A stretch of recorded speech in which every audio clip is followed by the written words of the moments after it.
So picture this. It's October 1st, 1919. Right. We are at Redland Field in Cincinnati. It's the bottom of the first inning of the World Series. The stadium is absolutely packed, and the crowd is just roaring. And Eddie Sakare, the undisputed ace of the Chicago White Sox, steps onto the mound. A guy who just won 29 games that season. Exactly. I mean, he has the best arm in the American League. So he winds up, and instead of throwing his famous knuckle curve over the plate, he just hurls this blistering fastball directly into the spine of the Cincinnati leadoff batter, Maury Ruff. Ouch. Yeah, right in the back. Yeah, and the crowd gasps. Right, the umpire points to first base. To everyone in the stands, it just looks like a simple, albeit painful loss of control. It's a wild pitch. Right. But hundreds of miles away, in these smoke-filled back rooms of the New York underworld, a whole network of mobsters and syndicate bosses are smiling because that wild pitch, it wasn't a mistake at all. It was a telegram.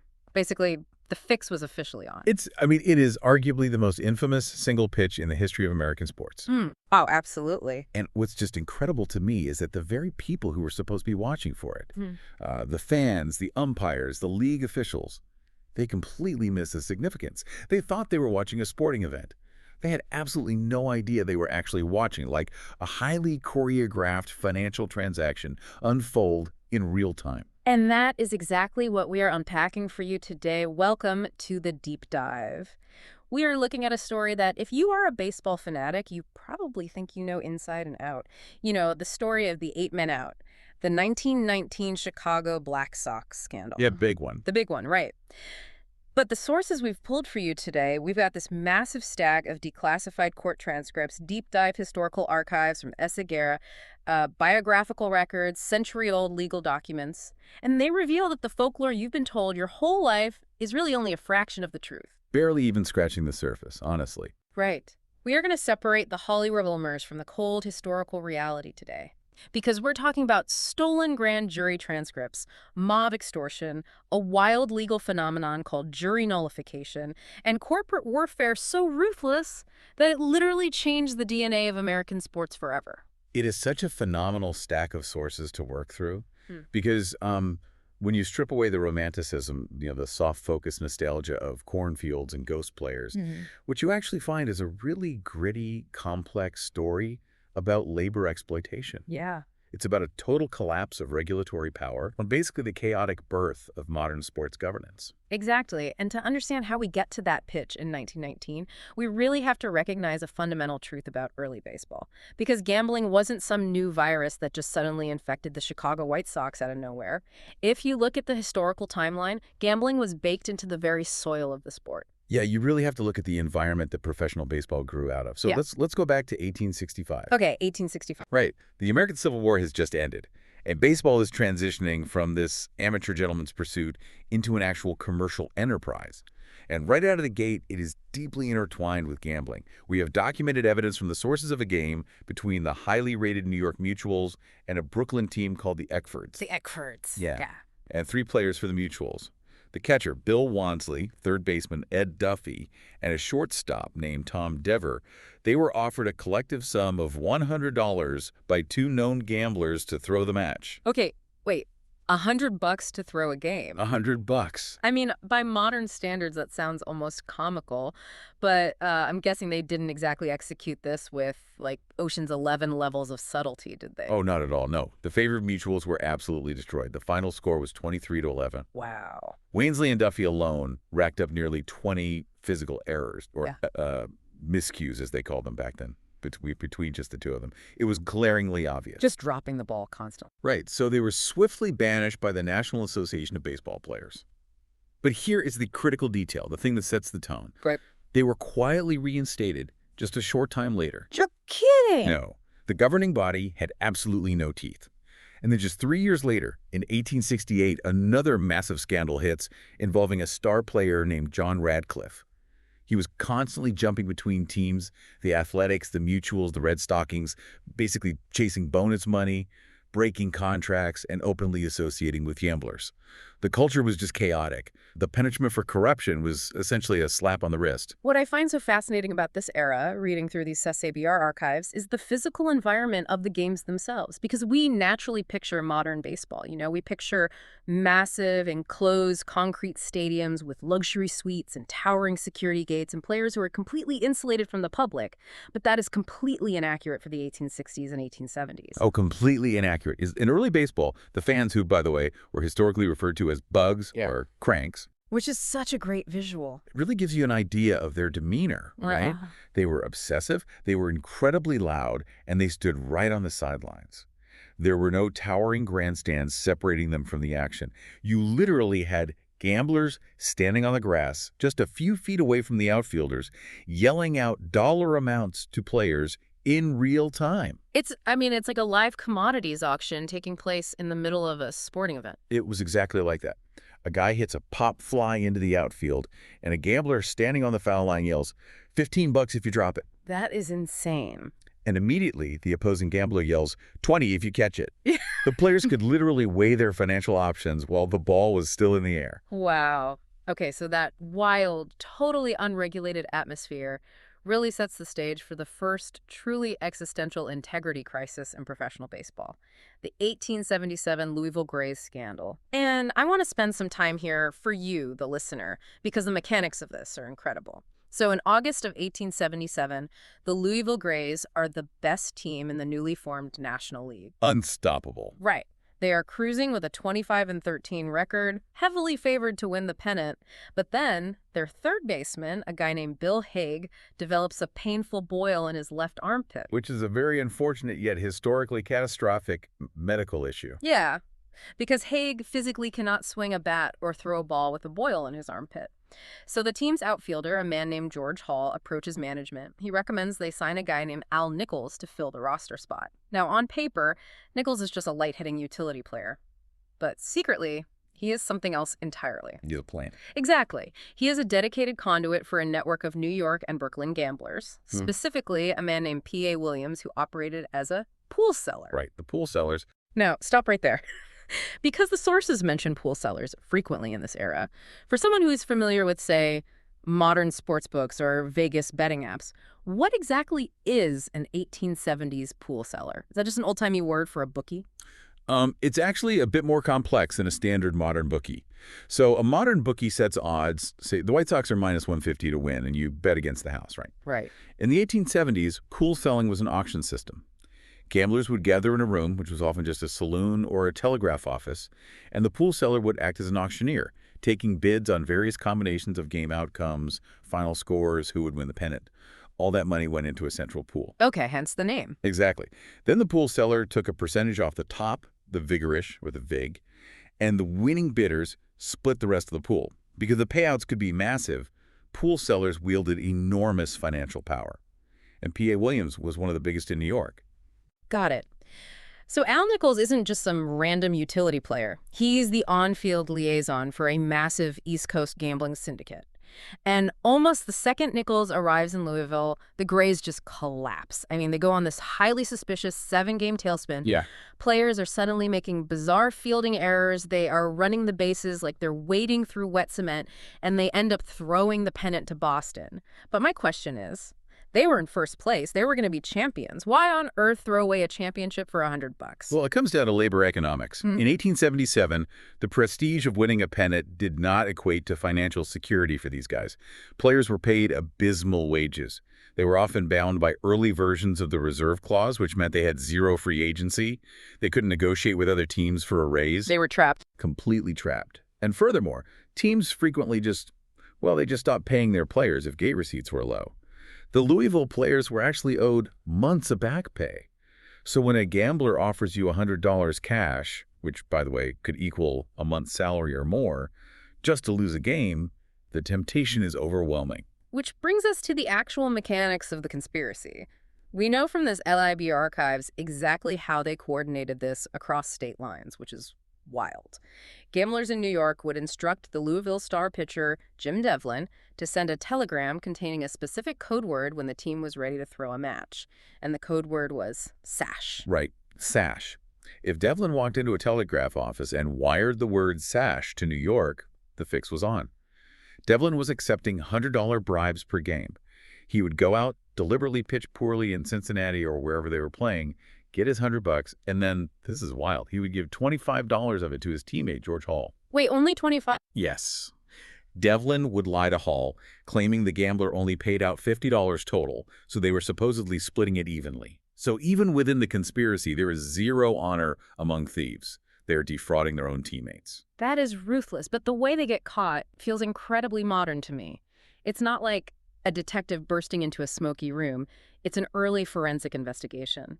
The team president, Charles Chase, and a sports writer named John Haldeman, they start noticing that Al Nichols, the new substitute player, is receiving a massive volume of telegrams at the ballpark. Right. Chase is looking at the situation logically. He's thinking, why is a bench player receiving dozens of urgent telegrams from New York every single day? Makes no sense. Right. So Chase confronts Nichols. He essentially says, show me your telegraph logs right now or you are suspended. Nichols caves.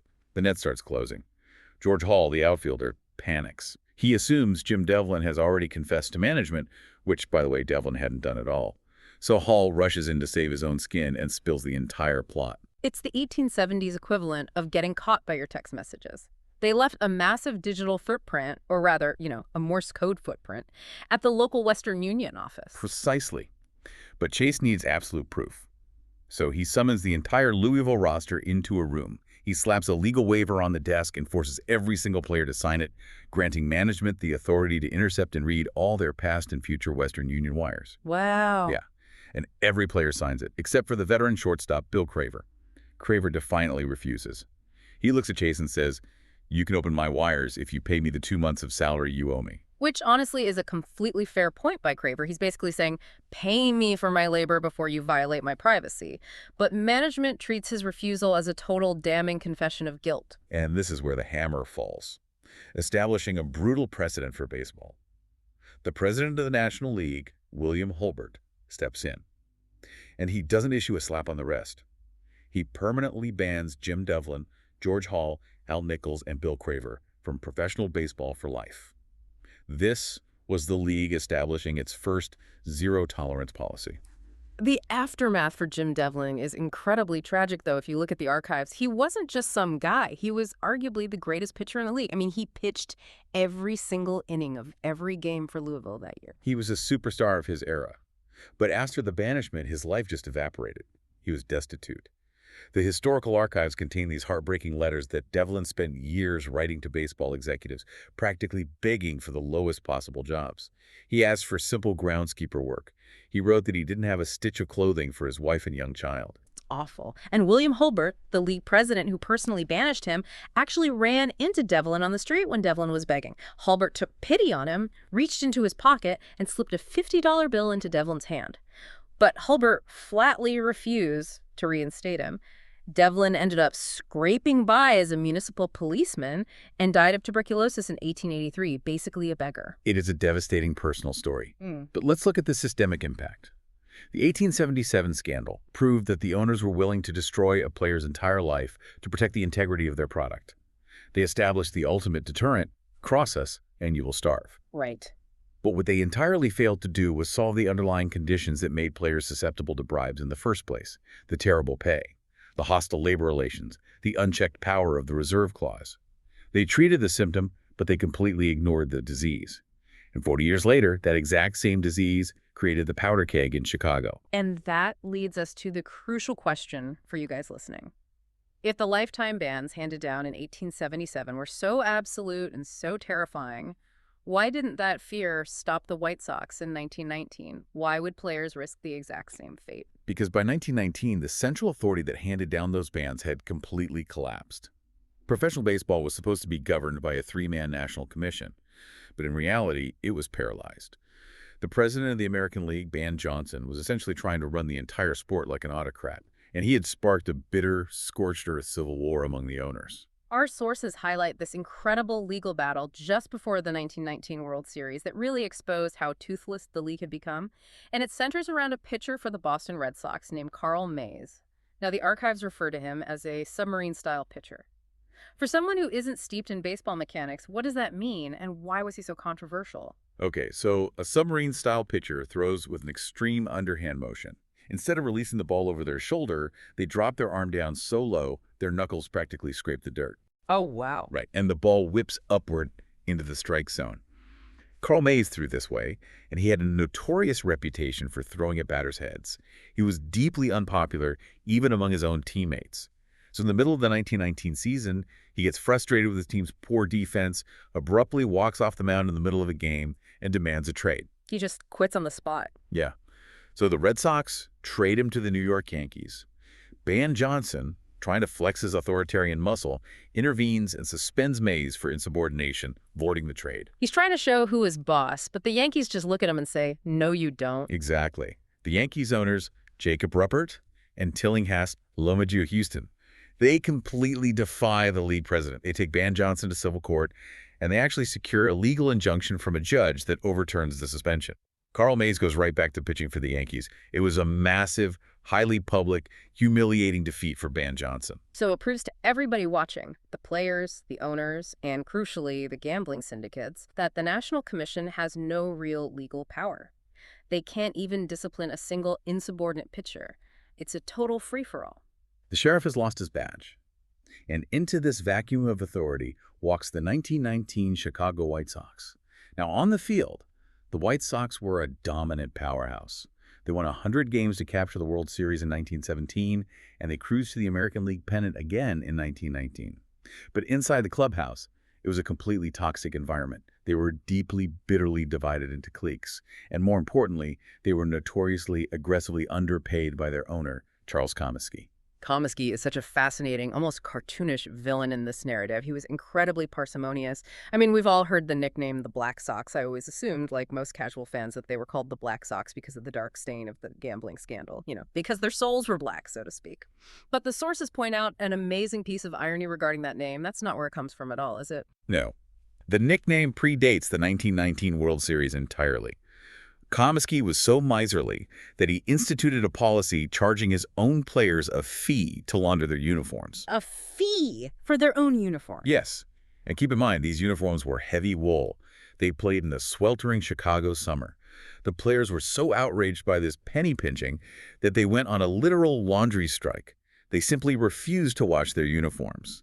They wore the same gear day after day, letting it get caked with sweat, infield dirt, and grime in protest. Sports writers sitting in the press box started calling them the Black Sox because of their filthy physical appearance on the field. Wait, they were literally just dirty? Literally just dirty. That is just wild to think about. You have a team that is vastly superior to everyone else in the league. They are entirely underpaid. They actively despise their boss. And they are operating in a sport that has just been proven to have zero regulatory oversight. It is the absolute perfect recipe for corruption. So who strikes the match? Who sparks the actual conspiracy? The architect of the fix was the White Sox first baseman, Arnold "Chick" Gandil.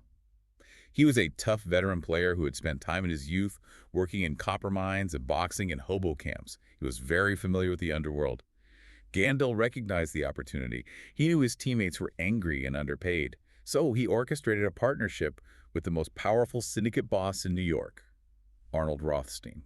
Now, Arnold Rothstein, the big bankroll, is not the kind of guy who just strolls into a baseball locker room with a burlap sack full of cash.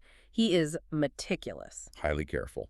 Rothstein shielded himself from direct legal exposure by using a complex network of intermediaries to negotiate the terms and distribute the $100,000 in promised bribe money.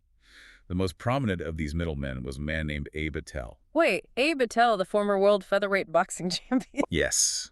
That Abe Attell. Attell held the featherweight title from 1901 to 1912.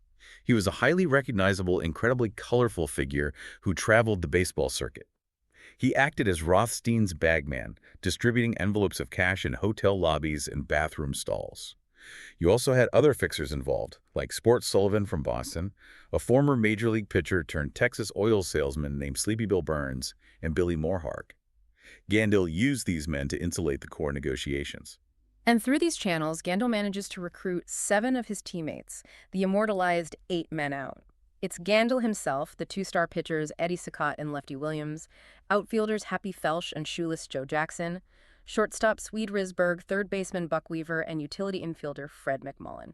And right as the conspiracy is forming, the gamblers are handed a massive logistical gift by the league owners. In an effort to boost post-war gate receipts and sell more tickets, the baseball owners decided to change the 1919 World Series from a best-of-7 format to a best-of-9 format. Which means the first team to win 5 games takes the crown.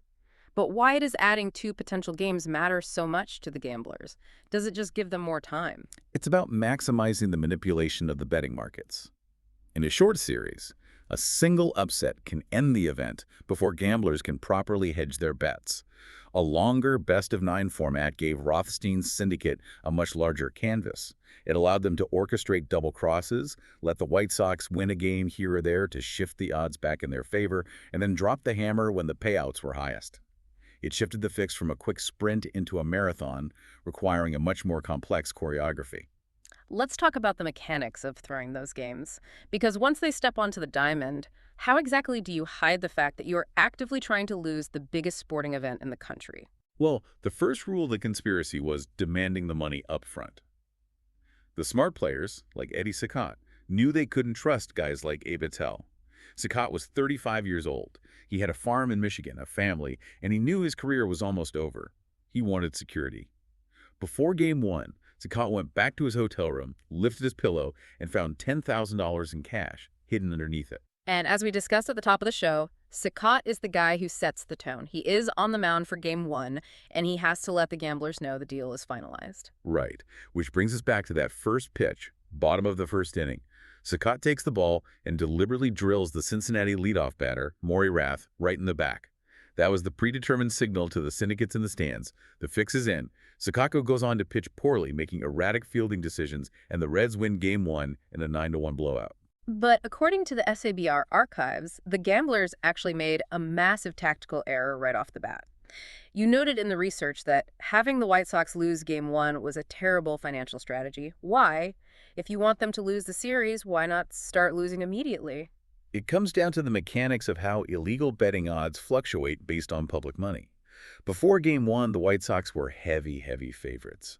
The square money, which is the bets placed by the general public, was pouring in on Chicago. But when the mighty White Sox got blown out 9-1 in the first game, the public panicked. The betting odds on Cincinnati immediately plummeted because suddenly everyone realized the Reds had a real chance. There was no more value in betting on the Reds. So the odds shifted to reflect the reality. Exactly. If Rothstein and his cohorts had orchestrated it so the White Sox won Game 1, the public would have said, "See? The White Sox are unstoppable." More public money would have poured in on Chicago, pushing the odds even higher.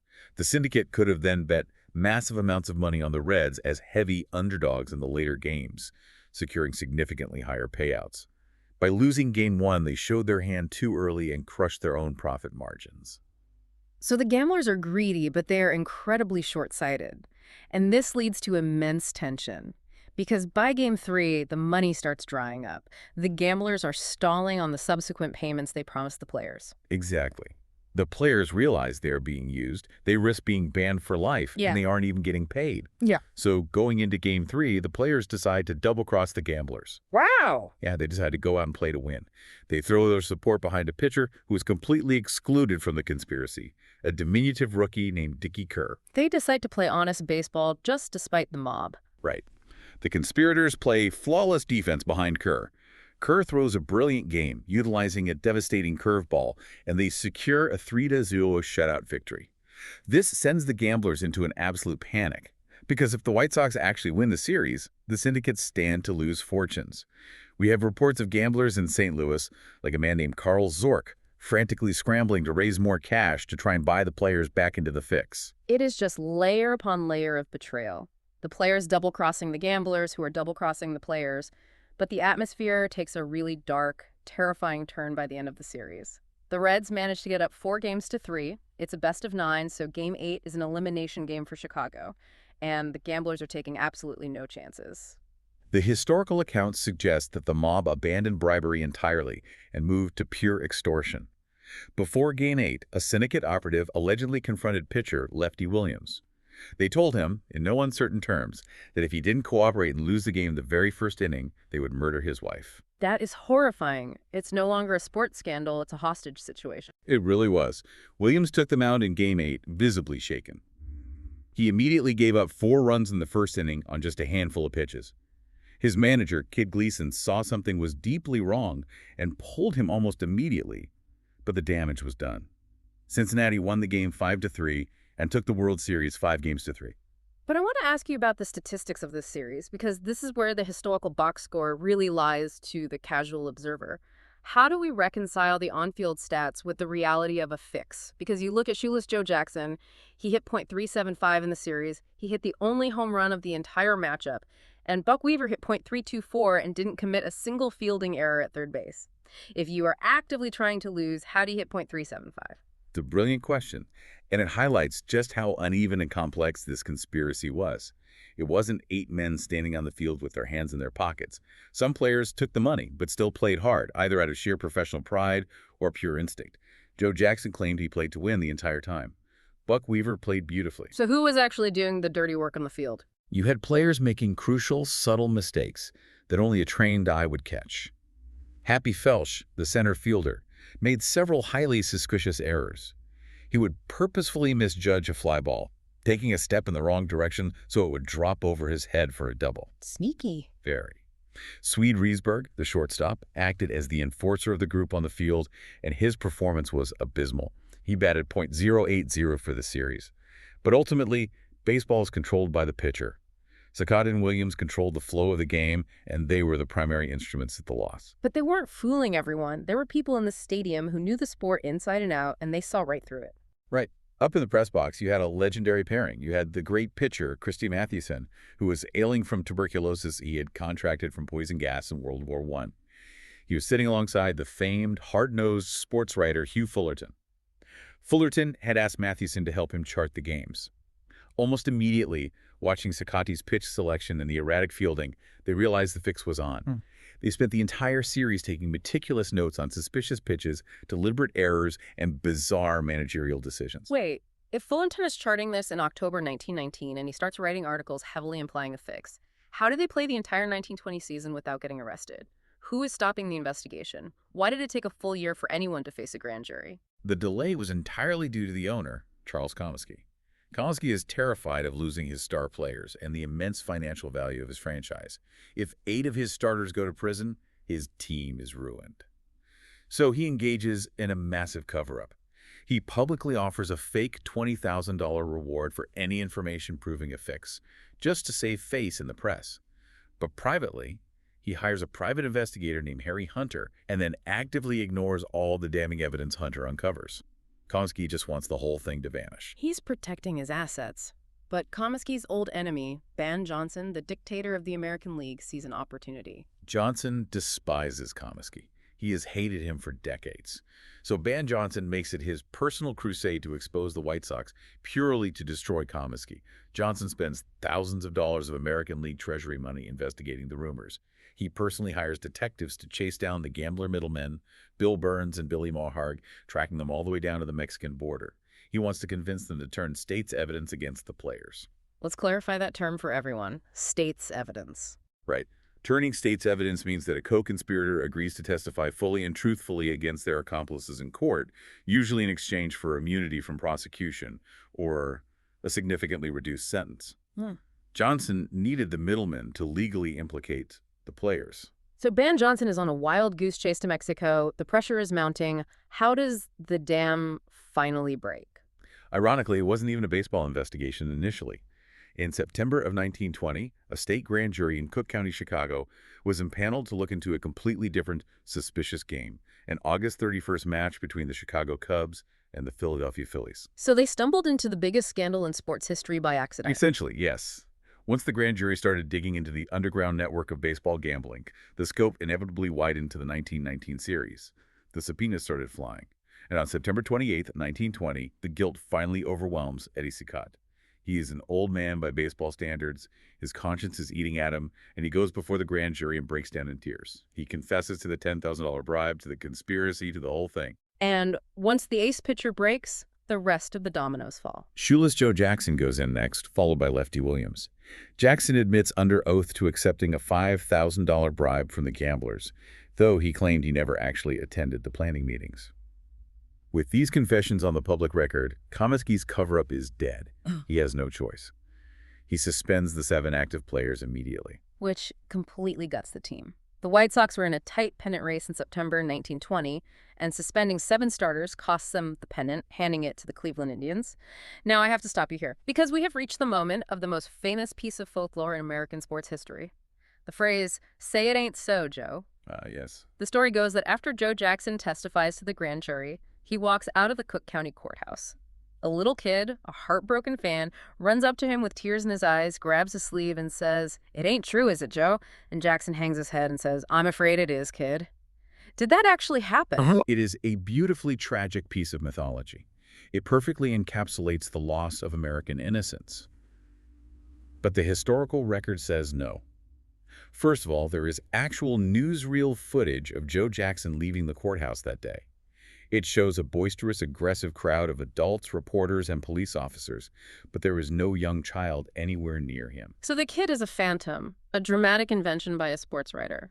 Entirely. Jackson himself denied this story for the rest of his life in multiple interviews. But what is truly fascinating about Joe Jackson is how his own story constantly shifted, depending on who he was talking to. In the grand jury room, he admitted to taking the $5,000. He even said his wife knew about it and told him it was an awful thing to do. But later, once he obtained experienced legal counsel, his memory underwent a remarkable transformation. It is shocking how a good defense attorney can clarify your memory. Right. Suddenly, Jackson was the injured innocent. His lawyers crafted a narrative where he claimed he knew nothing about the fix until after the fact. He claimed that the players actually tried to win Game 3 because the gamblers double-crossed them, painting the players as victims of mob extortion rather than willing participants. It became a very tangled, carefully constructed narrative, but the core fact remained. He had confessed to a grand jury. Okay, so you have sworn confessions on the record. You have the Bagmen, Burns, and Mayharg turning state's evidence in exchange for immunity. The case goes to a criminal trial in Chicago in the scorching summer of 1921. From a legal standpoint, it seems like an open and shut case. But here's where the story gets incredibly bizarre. It becomes the trial of the century. And it's surrounded by another massive piece of pop culture mythology. If you've seen the 1988 movie 8 Man Out, or read Elliot Asnoff's foundational book on the subject, the dramatic climax hinges on a massive heist. The idea is that Arnold Rothstein or Charles Comiskey hired thugs to break into the state's attorney's office and physically steal the players' signed confessions right out of the filing cabinets. Right. The cinematic narrative is that without the physical signed confessions, the prosecution has no evidence to present, and the jury is forced by the letter of the law to acquit them. It's a great Hollywood caper. It's a great story, but it is deeply historically inaccurate. According to the declassified Chicago History Museum files and S.A. Barr's legal research, the documents that were stolen were not signed confessions. Wait, they weren't signed? No. Grand jury witnesses don't normally sign their transcripts. The documents that vanished were simply unsigned, typed stenographic records taken by a court reporter. In fact, the myth of the signed confessions is so pervasive that in 2013, a prominent sports auction house actually offered a $1 million cash reward to anyone who could produce them. Let me guess, no takers. Nobody claimed the $1 million because signed confessions don't exist. So if the theft wasn't this massive blow to the prosecution, what was the actual impact on the trial? Very minimal. The prosecution had other copies, they had the stenographer's original shorthand notes, and they had other ways to introduce the statements. The theft was a minor, albeit mysterious, incident that played almost no significant legal role in the trial's outcome. Okay, if it wasn't the missing evidence, how on earth did they get acquitted? You have players who literally admitted to taking bribes. The trial concludes on August 10, 1921. The defense attorneys mount a theatrical case. The players plead the Fifth Amendment, refusing to testify, and the jury is sent to deliberate. And they deliberate for just 3 hours. 3 hours. And they come back with a verdict of not guilty across the board. How does a jury ignore literal confessions and eyewitness testimony from the bagmen? What happened in that sweltering Chicago courtroom is a classic, though rarely successful, legal phenomenon known as jury nullification. Explain jury nullification for us. How does a jury just ignore the law? Is it like a basketball referee refusing to call a blatant foul in the final seconds of a championship game just because he knows the home crowd would riot? That is an excellent analogy. Jury nullification occurs when a jury knows beyond a reasonable doubt that the defendants are guilty of violating the letter of the law, but they deliberately reject the evidence and refuse to convict. They essentially prioritized social sentiment over the strict rulebook. Okay, I see. The jury in 1921 was made up of middle-class Chicagoans. They were sitting just feet away from their absolute idols, the greatest athletes in the world. They felt the players had been exploited by Comiskey, they hated the New York gamblers, and they were completely enamored with the hometown heroes. They consciously chose not to send their favorite baseball players to prison. Even the trial judge, Hugo Friend, looked visibly pleased when the not guilty verdict was read. It wasn't a legal proceeding at all. It was a popularity contest. Exactly. And the undeniable proof of that came just hours after the verdict was read. That very night, members of the jury and the acquitted Black Sox players celebrated the verdict together. They partied deep into the night at a mob-connected Italian restaurant in Chicago, drinking illegal Prohibition-era alcohol. Unbelievable. The jurors literally partying with the defendants they just acquitted. So the players beat the rap. They are celebrating. They think they've gotten away with the crime of the century. They think they'll be back in uniform the next day. But they didn't realize that the baseball owners had been making massive legal moves behind the scenes, and they had a trump card waiting in the wings. And this brings us to the creation of the most powerful executive office in American sports. Back in November and December of 1920, when the scandal first broke and public faith in baseball was completely shattering, the 16 major league owners panicked. They realized their old national commission was dead. They needed a radical, unprecedented solution to save their multi-billion-dollar industry. They needed a dictator. They needed someone who didn't care about civil courts or public opinion. Yes, they needed to voluntarily strip themselves of their own executive power and hire an unassailable, terrifying outsider to clean house. They chose a federal judge named Kennesaw Mountain Landis. A man named after a bloody Civil War battlefield. You can't make that up. Landis was incredibly famous. He was a theatrical, scowling, trust-busting jurist with a shock of white hair. He had famously slapped a massive $29 million fine on John D. Rockefeller's Standard Oil. He hated corrupt corporations, and he loved absolute authority. The owners offered him the job as chairman of a new commission. Landis laughed at them. Of course he did. He said he would only take the job if they made him the sole commissioner, if they doubled the salary offer to $50,000. Though he demanded they deduct $7,500 because he insisted on keeping his federal judgeship salary, which is a wild conflict of interest, and if they gave him absolute autocratic control over the sport. And the owners, desperate to save their investments, agreed. On January 12, 1921, they signed the Major League Agreement. That document contained the sweeping best interests of baseball clause. It granted Landis absolute immunity from any board review, any owner intervention, or any judicial appeal. He had dictatorial power to investigate, fine, and permanently ban anyone he deemed detrimental to the game. So, cut back to August 6, 1921. The players are at the Italian restaurant, toasting their lawyers, celebrating their acquittal. What does Judge Landis do? He doesn't even wait 24 hours. On August 3, the very next morning, Landis issues his legendary decree to the press. And it is a stunning, terrifying flex of executive power. He writes, regardless of the verdict of juries, no player who throws a ball game, no player that undertakes or promises to throw a ball game, no player that sits in conference with a bunch of crooked players and gamblers where the ways and means of throwing a game are discussed and does not promptly tell his club about it will ever play professional baseball. Regardless of the verdict of juries, he just completely overwrites the United States legal system for his own sport. The court said they were innocent, and Landis said, I don't care. And with that single stroke of a pen, he permanently bans all 8 players for life. Eddie Saccott, Joe Jackson, Lefty Williams, Chick Gandell, Swede Risberg, Happy Felsch, Fred McMullen, and Buck Weaver, banned forever. It was a brutal, unilateral execution of their careers. I really want to focus on Buck Weaver here for you guys listening, because Weaver's story is the true tragedy of the Black Sox, and it highlights just how draconian Landis was. Weaver didn't take a dime of Rothstein's money. He played his absolute heart out during the World Series, hitting .324. He didn't make a single error. He played honest baseball. But he was banned just the same. Why? Because of that specific, carefully worded line in Landis's decree. No player that sits in conference and does not promptly tell his club about it. Weaver made one fatal mistake. He attended 2 early informal meetings in hotel rooms where Gandil and the gamblers were discussing the ways and means of throwing the series. Weaver listened, decided he wanted no part of it, walked out, and refused to participate. But he didn't snitch. He didn't go to Comiskey or Ban Johnson and report his teammates. So under Landis's new law, guilty knowledge was the exact same crime as active participation. Absolutely. Weaver spent the rest of his life petitioning Landis and subsequent commissioners for reinstatement. He gathered thousands of signatures from fans. He famously asked, "How can you ban a man for what was in his head?"